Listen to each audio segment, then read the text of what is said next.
Nintendo is going to continue focusing on consoles, but they recognize now that mobile is a more popular platform.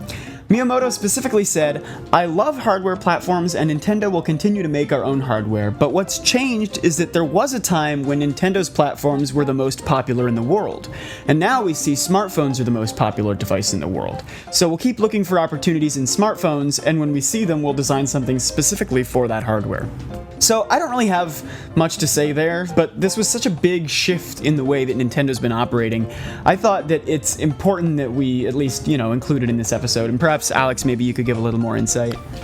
I mean, it's an obvious observation. Nintendo's platforms are way, way, way less popular than smartphones. I think what interests me most about the fact that he said it this way was, historically we've seen Nintendo take the posture of, oh, well, we don't really care what's popular because we're going to do what we think is fun and what we see for our vision for entertainment. And here they're taking a very different posture, which is we're seeing that this is very popular, and so we're going to be taking an approach that includes this thing that we weren't doing before.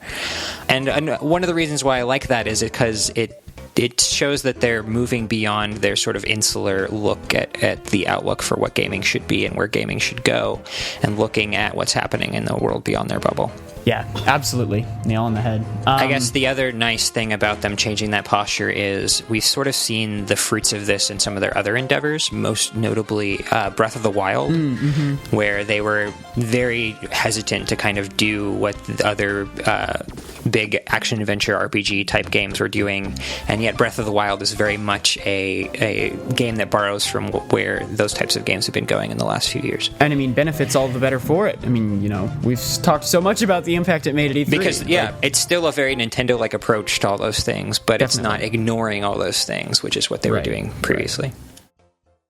Hello everybody, thank you for listening to this Nintendo Week clip, NWC. If you like what you hear, please subscribe to us here on YouTube for more highlights and discussion videos from Nintendo Week podcast, or subscribe to us on iTunes for weekly breakdowns of all your Nintendo news, discussion segments on subjects, games, and more, and tons of other features. Thanks for listening, and we will see you tomorrow with another NWC.